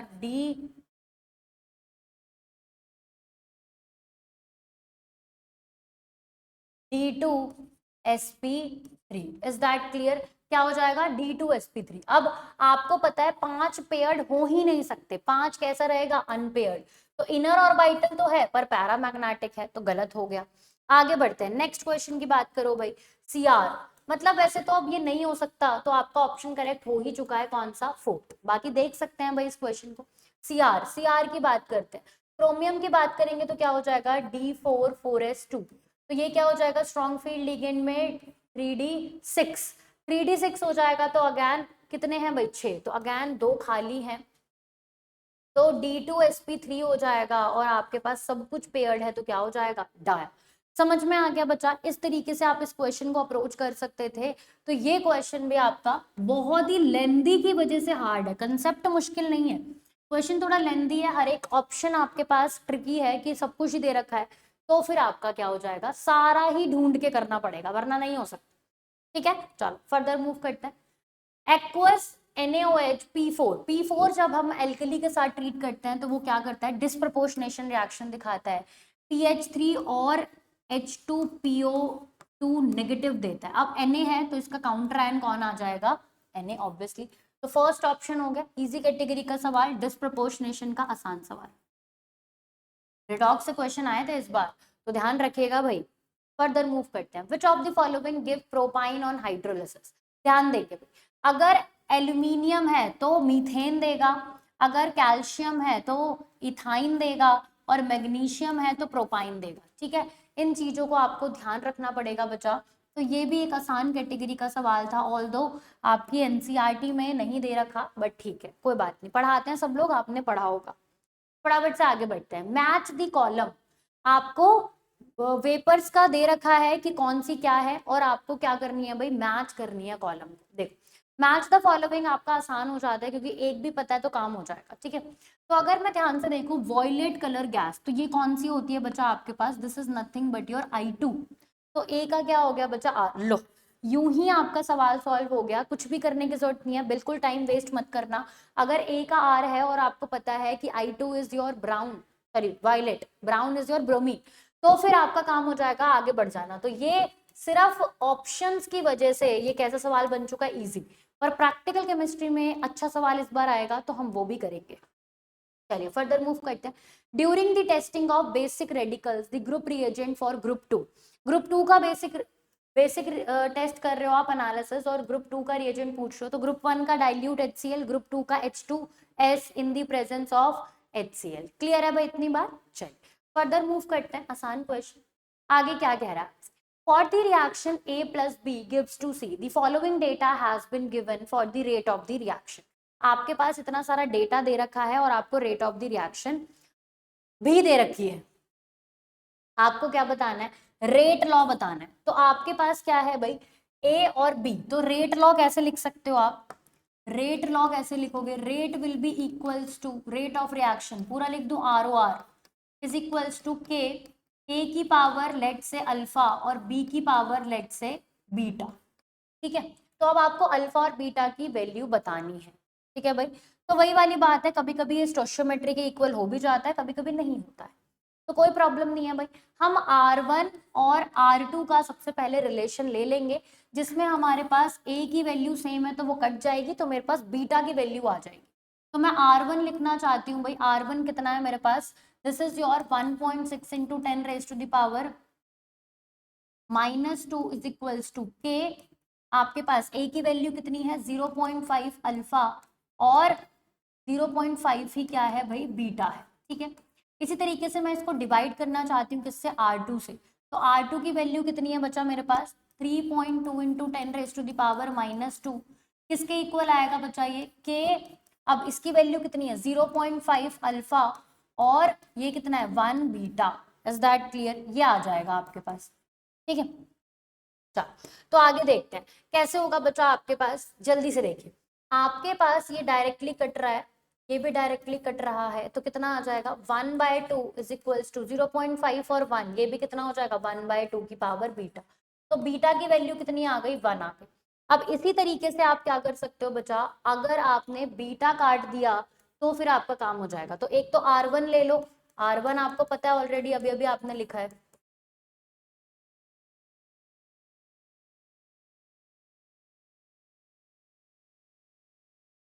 और दूसरा क्या ले लो बच्चे, आप R4 ले लो। कितना है भाई? 3.2 multiply by 10 raise to the power -2, किसके इक्वल होगा बच्चा? के 1 अल्फा और 0.5 बीटा, यही तो है। तो बीटा से बीटा कट गया, के से के कट गया, -2 से -2 कट गया। अब आप बहुत अच्छे से देख पा रहे हो कि ये भी कितना आ गया? 1/2 इज इक्वल्स टू 0.5 और 1, फिर से कितना आ गया बच्चा आपके पास? 1/2 अल्फा, मतलब अल्फा की वैल्यू अगेन इज योर 1। तो अल्फा भी 1 और बीटा भी 1, ऐसा एक ही ऑप्शन है, कौन सा? Second part. अगर आपको इसको ओरली करना था तो क्या करते? जब आपने ए की कंसंट्रेशन सेम रखी और बीटा की क्या कर दी? डबल, तो आपका रेट भी क्या हो गया? डबल, मतलब वो डायरेक्टली है 1 के। फिर से आपने जब यहाँ पर बीटा की बी की कंसंट्रेशन सेम रखी और आपने ए की कंसंट्रेशन डबल करी, तो फिर से रेट क्या हो गया? डबल, मतलब वो इस पे कितना डिपेंड कर रहा है? डायरेक्टली डिपेंड कर रहा है 1 पावर से। ठीक है भाई, ऐसे भी इस क्वेश्चन को अप्रोच कर सकते थे। ठीक है, तो ये क्वेश्चन भी आपका एक मॉडरेट लेवल क्वेश्चन है, क्योंकि कैलकुलेशन आपको देखनी पड़ेगी, होपफुली आपको इसी तरीके की कैलकुलेशन दिखे जो डायरेक्टली कट हो रही हो। आगे बढ़ते हैं। इक्विवेलेंट कंडक्टिविटी ऑफ क्या? Fe2SO4 whole thrice is related to molar conductivity by which expression? तो इक्विवेलेंट कंडक्टिविटी का तो क्या फॉर्मूला होता है? सीधा सीधा फॉर्मूला है, equivalent conductivity is equals to molar conductivity divided by n factor. अब n फैक्टर ऑफ सॉल्ट कैसे निकालते हैं? या तो हम उसका पूरा पॉजिटिव चार्ज देख लें या तो उसका नेगेटिव देख लें। तो पूरा पॉजिटिव कितना है? +6, पूरा नेगेटिव भी कितना है? -6। तो क्या हो जाएगा भाई? Molar conductivity divided by 6। ठीक है, तो क्या हो जाएगा बच्चा आपके पास? Fourth option is your correct option. तो ये सवाल तो आसान था भाई, बस आपको पता होना चाहिए था एन फैक्टर ऑफ सॉल्ट कैसे निकालते हैं, आइदर पॉजिटिव आइदर नेगेटिव। अगर एसिड होता तो सारा जो भी आयनाइजेबल H+ था वो एन फैक्टर होता, अगर बेस होता तो नंबर ऑफ आयनाइजेबल OH आपके क्या होते? N factor. ठीक है भाई, कर लोगे, हो जाएगा। चलिए फर्दर मूव करते हैं। Next question, which of the following is correct for a non ideal solution. ठीक है भाई, नॉन आइडियल का आपको पता है कि delta H mix is not equals to zero, also delta S mix is not equals to zero. Is that clear? ये होता है। तो यहाँ पर तो ये दोनों खत्म हो गई भाई बात, ये दोनों तो बात खत्म हो गई। ठीक है, और एक और चीज होता है आपके पास, डेल्टा वी मिक्स भी आपका जीरो के इक्वल नहीं होता, है ना। तो ये दोनों बात तो खत्म हो गई। अब ये भी आपका कब होगा, जब आपके पास क्या होगी, आइडियल सिचुएशन होगी। तो एक ही ऑप्शन एलिमिनेशन से हो जाएगा, कौन सा, फोर्थ ऑप्शन। अब वैसे भी आपको पता है आइडियल हो नॉन आइडियल हो, मॉलिक्यूल का नंबर बढ़ेगा तो एंट्रोपी हमेशा पॉजिटिव रहेगी, ज्यादा ही होगी। ठीक है, चलिए फर्दर मूव करते हैं। Which of the following aqueous solution have highest boiling point. अब देखो, बॉइलिंग पॉइंट को अगर हम देखें तो it is very much directly proportional to I and concentration, molarity के इक्वल होता है आपके पास। कैसे देखते हैं बच्चा, हम एलिवेशन इन बॉइलिंग पॉइंट से हम इस चीज को सीखते हैं। एलिवेशन इन बॉइलिंग पॉइंट क्या कहता है, it is nothing but your directly proportional to molarity. और अगर आपके पास आई वेंट ऑफ फैक्टर नहीं लगाया तो क्वेश्चन गलत हो जाए। इसका मतलब जिसका भी ये दोनों रिलेशन ज्यादा आया, दोबारा देखते हैं, जिसका भी ये दोनों रिलेशन मल्टीप्लाई करके ज्यादा आया वही आपका क्या दिखाएगा, highest elevation in boiling point. तो फर्स्ट वाले का देखते हैं बच्चा, फर्स्ट वाले का देखते हैं कैसे हो जाएगा। अब ये कैसा है बच्चा, आपके पास इलेक्ट्रोलाइट नहीं है, नॉन इलेक्ट्रोलाइट है, तो इसकी आई की वैल्यू कितनी होगी भाई, आई इज योर 1। तो क्या हो जाएगा बच्चा, it is nothing but, direct लिख दूं क्या, ठीक है। तो 1 मल्टीप्लाई बाय कितना है भाई इसका कॉन्सेंट्रेशन, मोलारिटी कितनी है, मोलालिटी 0.1, तो कितना आ जाएगा बच्चा, 0.1 आ जाएगा। अगर इसकी बात करें तो इसमें 2 के हैं और एक SO4 है, मतलब 3 इंटू 0.1 दैट इज योर 0.3। अगर इसकी बात करें तो एक Na एक Cl, तो कितना हो जाएगा भाई, 2 into 0.1 that will be your 0.2। अगर इसकी बात करें तो 4 के हैं और एक ये बड़ा सा कॉम्प्लेक्स है, मतलब 5 मल्टीप्लाई बाय 0.01 है। ध्यान से पढ़ना, दिस इज योर 0.01, तो कितना हो जाएगा 0.05। अब सबसे बड़ा आपको कहां पर दिखाई दे रहा है, सेकंड ऑप्शन में। इसका मतलब सबसे ज्यादा हाईएस्ट एलिवेशन कहां देखने को मिलेगा, सेकंड ऑप्शन। अब ये सवाल भी आपका कोई मॉडरेट कैटेगरी का ही सवाल है, क्योंकि आप वेंट ऑफ फैक्टर नहीं लगाते तो कंसंट्रेशन से आपका आंसर कभी भी नहीं आ पाता। ठीक है, बाकी 3 की कंसंट्रेशन सेम दे रखी थी तो आपके दिमाग में चमकेगा ही चमकेगा। तो फिर भाई ये तो फिर मॉडरेट रहा ही नहीं ना, फिर तो ये किसका सवाल बन गया, एकदम इजी सवाल बन गया। ठीक है भाई, चल फर्दर मूव करते हैं अगले क्वेश्चन पे। क्या कहता है बच्चा आपसे, 1.5 ampere current is passed through molten copper sulfate solution for 10 minutes, what mass of the copper will get deposit। तो बिल्कुल सीधा सीधा क्वेश्चन है, फराडे लॉ का क्वेश्चन है भाई। आपके पास मास डिपॉजिट पूछ रहा है, किसके इक्वल होता है, IT divided by F into N factor. तो अगर मैं कॉपर का देखूं, कॉपर डिपॉजिट कैसे होगा, Cu2 प्लस 2 इलेक्ट्रॉन से रिएक्ट करेगा या फिर एक्सेप्ट करेगा और क्या बन जाएगा, तो इसका एन फैक्टर साफ साफ पता चल रहा है, कितना है भाई 2। अब तो वैल्यू पुट करनी है भाई, कुछ भी नहीं करना है आपके पास, आपको वैल्यू पुट करनी है। तो कॉपर का एटॉमिक मास कितना होता है 63.5, आई की वैल्यू दे रखी है कितनी है बच्चा 1.5, और टी की वैल्यू भी दे रखी है बच्चा आपको कितना है 10। अब टी की वैल्यू यहाँ पर आपको किस में लेनी होती है, सेकंड्स में, तो मिनट्स को सेकंड्स में कन्वर्ट कर दो 60 से मल्टीप्लाई करके, डिवाइड कर दो, आपके पास कितना आ जाएगा 96500 multiply by N factor is your 2। तो काट दो भाई, 1 से गया 30, 2 जीरो से 2 जीरो कट गए, 2 जीरो से 2 जीरो कट गए। अब कैसे हो गया भाई, ये कट गया आपके पास 0.3 से, और ये कितना आ जाएगा भाई 145 9 पे चला जाएगा, और ये 3। ठीक है भाई, तो आपका 63.5 मल्टीप्लाई बाय 0.9 डिवाइडेड बाय 190, कुछ इस तरीके से आपके पास क्वेश्चन सॉल्व होगा। जब आप इसको सॉल्व कर लोगे बच्चा पूरा, तो it will going to be come out as 0.29। तो इसका करेक्ट ऑप्शन कौन सा है बच्चा, first part is your correct option. ठीक है, आसान क्वेश्चन था, सीधा सीधा फराडे सेकंड लॉ का हो जाना चाहिए था। चलिए फर्दर मूव करते हैं। The correct statement about following graph, आपके पास एक ग्राफ दे रखा है और आपको करेक्ट स्टेटमेंट बतानी है। अगर मैं ध्यान से देखूं तो ये क्या है भाई, एक स्टेप और ये 2 स्टेप, तो this graph belongs to 2 step, 2 step हैं इसमें, ठीक है। अब देख पा रहे हैं हम कि आपका जो रिएक्टेंट है वो लेसर एनर्जी में है और जो प्रोडक्ट है वो मोर एनर्जी में है ना।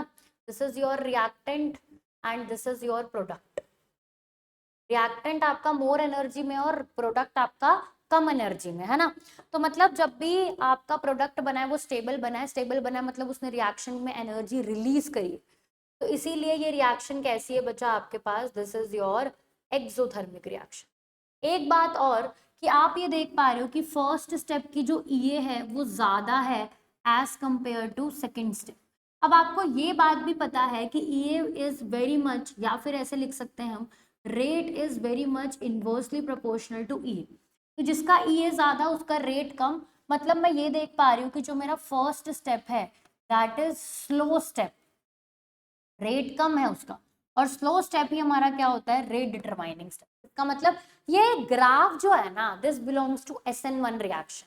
डायरेक्टली आप ये कर सकते हो कि SN1 रिएक्शन है, सब कुछ तो वही हो रहा है, 2 स्टेप रिएक्शन है, first step is your formation of carbocation that is your rate determining step, और आपका प्रोडक्ट एक्सोथर्मिक की वजह से स्टेबल बनता है। ठीक है, देखते हैं। तो आपको पूछा था कि बता दो इसमें करेक्ट कितने कितने ऑप्शन है, तो देखते हैं। It is a complex reaction of 2 step, ठीक है भाई, बिल्कुल ठीक बात है। Next, step 1 of the reaction is the rate determining step, बिल्कुल ठीक है क्योंकि स्लो स्टेप है। It is an exothermic reaction, बिल्कुल सही बात है भाई, क्योंकि प्रोडक्ट स्टेबल बन रहा है, मतलब ऑल आर करेक्ट। तो this is one of the moderate category. Moderate बस तब होता है जब आप फर्स्ट ऑप्शन पढ़ के ही आगे बढ़ जाते करेक्ट करके, बट आप ये देखोगे जरूर कि ऑल भी वहां पर प्रेजेंट है। इस चीज को कोई भी स्किप नहीं करेगा बच्चा लोग, आपको देखना है और मतलब देखना है, ठीक है। फर्दर मूव करते हैं भाई। Give the product of the following reaction. आपके पास रिएक्शन है, आपको प्रोडक्ट्स बताने हैं भाई।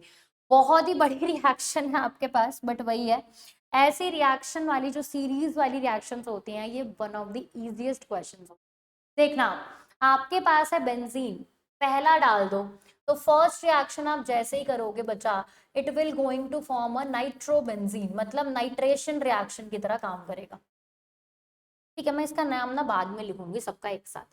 उसके बाद आपने नाइट्रो कंपाउंड में H2PD डाल दिया, तो it will going to form you the aniline. क्या बना देगा बच्चा, एनिलीन बना देगा, रिडक्शन रिएक्शन करा दिया। फिर तीसरा आपने क्या डाला, NaNO2 in the presence of HCl, और 0.5 डिग्री तक आप इसको काम कर रहे हो, 0 to 5 डिग्री तक इसको स्टेबल बना रहे हो, तो it will going to form a diazonium salt, benzene diazonium salt, ठीक है। अब आपने इसमें क्या डाल दिया बच्चा, चौथा, फिर आपने क्या डाल दिया, CuCN, तो this is your Sandmeyer reaction. क्या करेगा भाई, डाइजोनियम हटा के CN लगा देगा। उसके बाद आपने डाल दिया MEmgBr, तो क्या करेगा बच्चा, कौन सा है, फिफ्थ, MEmgBr। तो ये जो Br है वो तो अपना नेगेटिव रखेगा ही, Mg को पॉजिटिव देगा, इसको नेगेटिव देगा, it will going to attack. और ये जो CN बना है इसको मैं खोल के लिख देती हूँ बच्चा ताकि आपको ठीक से पता चल सके। अगर ये जो CN बना है ये भी फर्दर बाहर निकल जाएगा और क्या बना देगा बच्चा, कुछ इस तरीके का इंटरमीडिएट अडक्ट बनाएगा आपके पास। E पे आ गया CH3 और डबल बॉन्ड N नेगेटिव उस पर बैठा हुआ है एक MgBr, ठीक है। अब आपने इसमें क्या डाल दिया, सिक्स्थ, आपने क्या डाल दिया, H3O पॉजिटिव, हाइड्रोलिसिस रिएक्शन हो जाएगी। आपके पास ये दोनों बॉन्ड क्या कर देगा भाई, क्लीव कर देगा, आपके पास 2 OH लगा देगा। आप सबको पता है एक कार्बन पे 2 OH कभी भी स्टेबल नहीं होते, तो वो पानी निकाल के C डबल बॉन्ड O बना देगा और ये CH3, साथ में आपके पास MgBr और NH2 बाहर निकल जाएगा। तो आपसे पूछा गया है मुझे बता दो प्रोडक्ट, तो प्रोडक्ट क्या है बचा, product is nothing but your ketone. थोड़ा सा टाइम टेकिंग रिएक्शन है, ज्यादा कुछ करना नहीं है, but most of the name reaction है आपके पास। कौन कौन से भाई देख लेते हैं एक बारी। जो फर्स्ट है this is nothing but your nitration of benzene, second is nothing but your reduction reaction of nitrobenzene, third is nothing but your diazotization of aniline, and last is nothing but your Sandmeyer's reaction, ठीक है। बाकी तो this is nothing but the attack of Grignard reaction, ठीक है। चल तो फटाफट से आपको ये रिएक्शन जल्दी से नोट करनी चाहिए और बताओ भाई कमेंट सेक्शन में। कम से कम इस क्वेश्चन का तो मुझे पक्का बताना भाई कि आपने एक ही अटेम्प्ट में क्या ये क्वेश्चन करेक्ट कर लिया था, क्या ये क्वेश्चन करेक्ट कर लिया था। तो this question belongs to a moderate category. बेशक से आप बोलोगे मैम हार्ड है, पर नहीं, मेरे लिए ये मॉडरेट कैटेगरी में होना चाहिए अकॉर्डिंग टू योर प्रिपरेशन। जिस भी लेवल पे आप हो मॉडरेट पे ही होना चाहिए। चलिए फर्दर बढ़ते हैं आगे भाई। आपके पास है एक एल्डिहाइड जिसके पास कोई कार्बोक्सिलिक मतलब वो नहीं है, अल्फा हाइड्रोजन, ये भी वही है। इसका मतलब यहाँ पर कौन सी रिएक्शन होगी, ये रिएक्शन है आपकी क्रॉस केनिज़ारो। और क्रॉस केनिज़ारो में जो आपके पास छोटा होता है वो किस में बदलता है, वो सॉल्ट में बदलता है। और जो बड़ा होता है मतलब जो स्टेरिकली हिंडर्ड होता है वो अल्कोहल में बदलता है।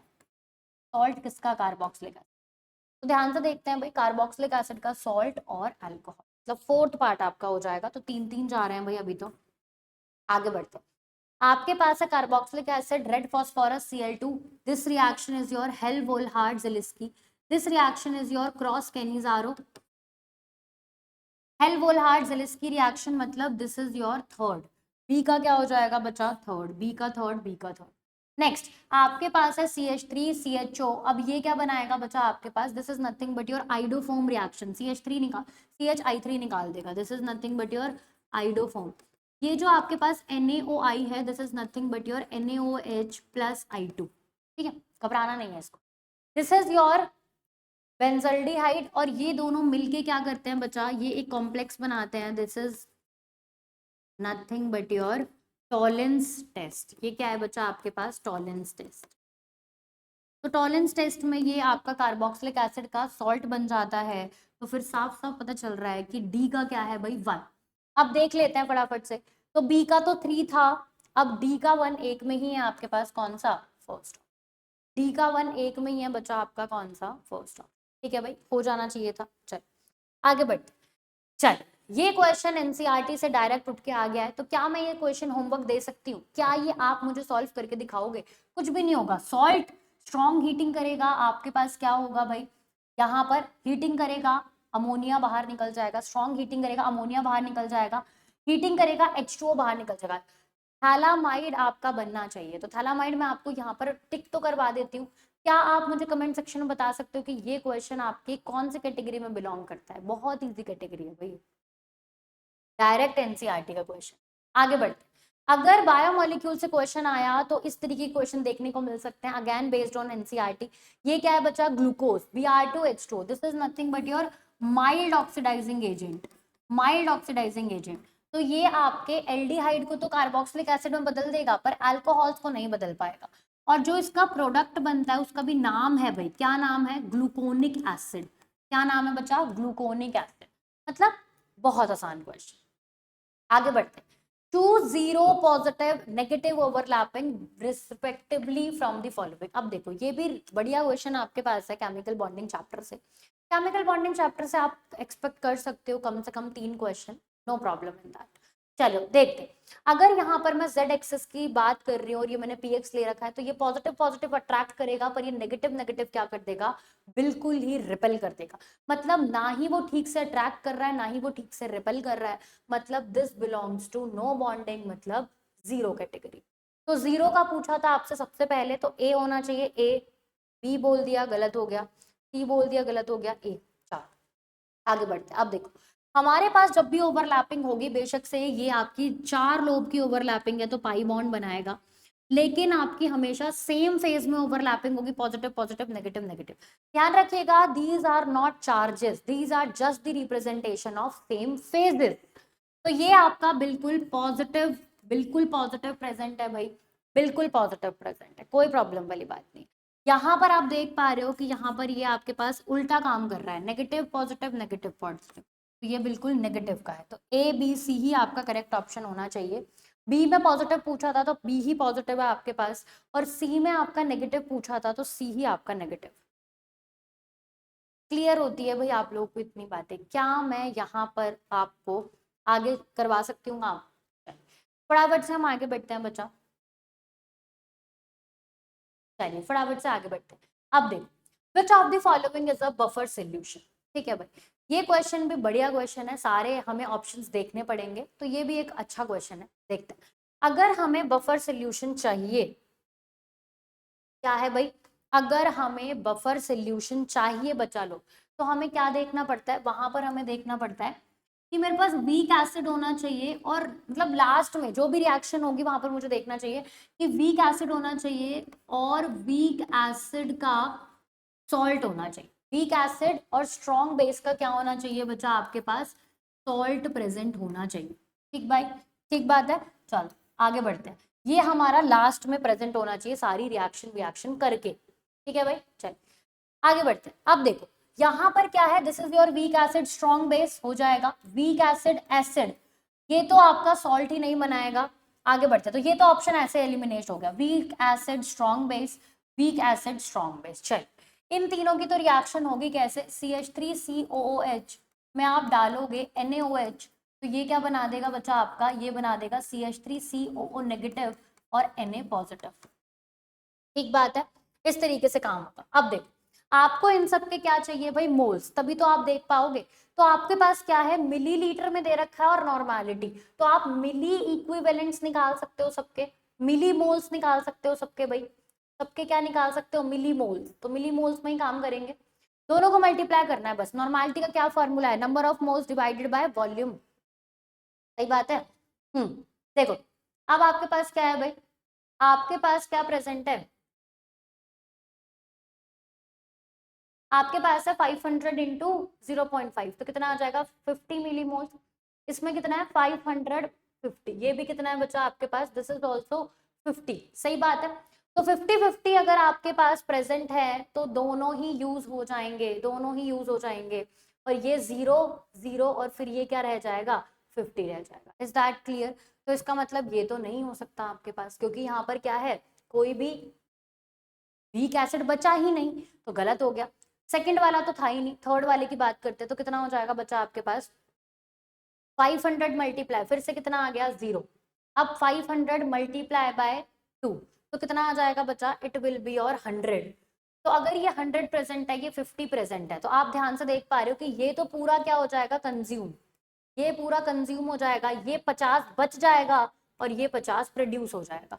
तो अभी आपके पास क्या क्या बच रहा है, आपका स्ट्रॉन्ग बेस और इसका सॉल्ट बच रहा है। हमें क्या चाहिए, वीक एसिड बचना चाहिए, स्ट्रॉन्ग बेस बच रहा है तो किसी काम का नहीं है, ये भी गलत हो गया।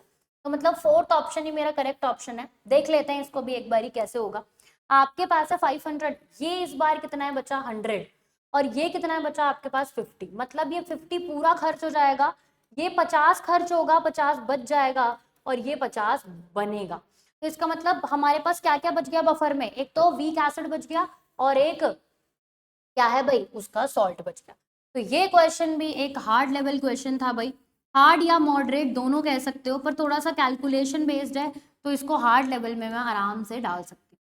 ठीक है बच्चा लोग, चल आगे बढ़ते हैं अगले क्वेश्चन पे। क्या कहता है आपसे, विच of the following is most stable diazonium salt. तो डाइजोनियम सॉल्ट बस तभी स्टेबल हुआ है जब वो किसके साथ प्रेजेंट है, आपके एरोमेटिक रिंग मतलब बेंजीन के साथ प्रेजेंट है डायरेक्टली, वो भी कब तक 0 to 5 डिग्री सेल्सियस तक ही। तो ये तो आपके पास आर ग्रुप है एल्काइल, ये भी एल्काइल है, दिस इज योर अराइड। तो सेकंड ऑप्शन आपका करेक्ट है भाई, ये भी आपका एल्काइल की तरह ही ट्रीट होगा, मतलब सेकंड ऑप्शन आपका करेक्ट। तो ये आपका एक इजी कैटेगरी का सवाल था। आगे बढ़ते हैं, next question, identify the aromatic compound A which gives following test with the given reagents. ठीक है, आपको ध्यान रखना है Na मेटल के साथ पॉजिटिव देगा, तो ईथर तो कभी भी नहीं दे सकता, ये OH OH OH ये तीनों दे सकते हैं। न्यूट्रल FeCl3 नेगेटिव देगा, न्यूट्रल FeCl3 कौन देता है बच्चा, फिनॉल, पर फिनॉल नहीं दे पा रहा है नेगेटिव, तो ये भी फिनॉल है नहीं दे पा रहा है, ये भी फिनॉल है नहीं दे पा रहा है, पर ये दोनों तो दे देते हैं, तो ये दोनों ऑप्शन नहीं हो सकते। इसका मतलब आपके पास करेक्ट ऑप्शन कौन सा है, सेकंड।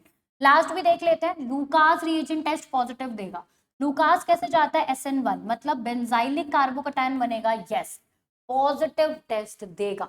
तो ये एक मॉडरेट कैटेगरी का सवाल था, जल्दी जल्दी सोचते तो इजी कैटेगरी बन जाती, पर अभी के लिए ये मॉडरेट कैटेगरी का सवाल है। ठीक है, चलो फटाफट से आगे बढ़ते हैं भाई। नेक्स्ट, मैच द फॉलोइंग, आपको कॉमन नेम्स दे रखे हैं भाई, क्लासिफिकेशन है, आप काम कर सकते हो। सबसे पहले देखते हैं डबल बॉन्डेड कार्बन के साथ में एक sp3 hybridised carbon, double bonded carbon के साथ एक sp3 हाइब्रिडाइज्ड कार्बन, उस पे substitution. This is nothing but your allylic. तो ए का क्या हो गया एस, एक ही ऑप्शन है कौन सा, सी पार्ट। आपका यूं ही आंसर क्या हो गया बच्चा, करेक्ट हो गया। ठीक है, यूं ही आंसर आपका क्या हो गया बच्चा लोग, करेक्ट हो गया। क्लियर है, बाकी आप देख सकते हो, कोई प्रॉब्लम वाली बात नहीं है। आपके पास बी का क्या है क्यू, तो ये बी का क्यू हो गया विसिनल, बिल्कुल ठीक बात है, डबल बॉन्डेड कार्बन जो है उसी पे सब्स्टिट्यूशन कर दिया विसिनल। आगे बढ़ते हैं, एक ही कार्बन पे दो दो सब्स्टिट्यूशन जेमिनल, अलग अलग कार्बन पे दो अलग अलग सब्स्टिट्यूशन। तो इसका मतलब क्या होना चाहिए था बच्चा, दिस विल बी और विसिनल डाइहालाइड। और इसको क्या पढ़ रही थी मैं, विनाइली की पढ़ रही थी ना, ठीक हो जाएगा। आसान कैटेगरी का सवाल था, कुछ भी इतना सोचने वाला नहीं था, आसान कैटेगरी। ठीक है बच्चा, चल फर्दर मूव करते हैं अगले क्वेश्चन पे। नेक्स्ट क्वेश्चन क्या कहता है आपसे, आपको लगाना है ऑक्सीडेशन स्टेट। चलिए भाई देखते हैं, किसको लेट कर लेते हैं, फर्स्ट वाले को एक्स लेट कर लेते हैं भाई, एक्स। हमें पता है जो हमारे पास अमोनिया लिगेंड है this is your neutral ligand, और जो क्लोरीन होता है वो कैसा होता है आपके पास, नेगेटिवली चार्ज 1, और कितने क्लोरीन है 2, और ओवरऑल चार्ज कितना है +1। तो x - 2 इज इक्वल्स टू +1, तो x की वैल्यू कितनी आ जाएगी +3। तो क्या हो गया भाई, ए का थर्ड, ए का थर्ड, ए का थर्ड, दो ऑप्शन चल रहे हैं। उसके बाद बी का वन, बी का वन आपका चल ही रहा है, तो बिल्कुल आपके पास प्रेजेंट है। उसके बाद देखते हैं क्या है बच्चा आपके पास, थर्ड, थर्ड देखते हैं। वैसे तो ये हो जाएगा, ओएस आपको पता है कि इकलौता आपके पास है जो +8 दिखाता है, टंगस्टन वगैरह को छोड़ दो, मॉलिब्डेनम वगैरह छोड़ दो, अगर आपके पास ओएस है तो वो +8 दिखाएगा, तो डी का 4 हो चुका है। अब अगर आपने जो थर्ड वाला ऑप्शन है, अगर आपने जो थर्ड वाला ऑप्शन है वो कुछ इस तरीके से सॉल्व किया है कि इसकी 2 ले ली, इसकी x ले ली, और इसकी -16 लेके 0 कर दिया, और आपकी x की वैल्यू कितनी आ जाएगी +7, तो जो कि है नहीं यहाँ पे, तो आपका क्वेश्चन गलत हो जाएगा। आपको ध्यान रखना है कि ये जो कंपाउंड है ये क्या कंटेन करता है बच्चा, परऑक्सी लिंकेज, और परऑक्सी लिंकेज में आपका जो ऑक्सीजन होता है वो कितना होता है बच्चा, -1। तो 2 ऑक्सीजन -1 है, और बाकी के जो 6 ऑक्सीजन है वो -2 है। तो अब लिखो, अब लिखो भाई, कैसे हो जाएगा, 2 हाइड्रोजन का, 2x हमारे सल्फर का, -6 क्या हो जाएगा हमारे पास, मतलब 6 है तो 12 हो जाएगा, सही बात है, और 2 -1 में है तो कितना हो जाएगा, -2 हो जाएगा। तो 2x इज इक्वल्स टू 12, क्योंकि ये तो डायरेक्टली कट रहा है, और x की वैल्यू कितनी आ जाएगी +6, जो आपका एक करेक्ट ऑप्शन हो जाएगा।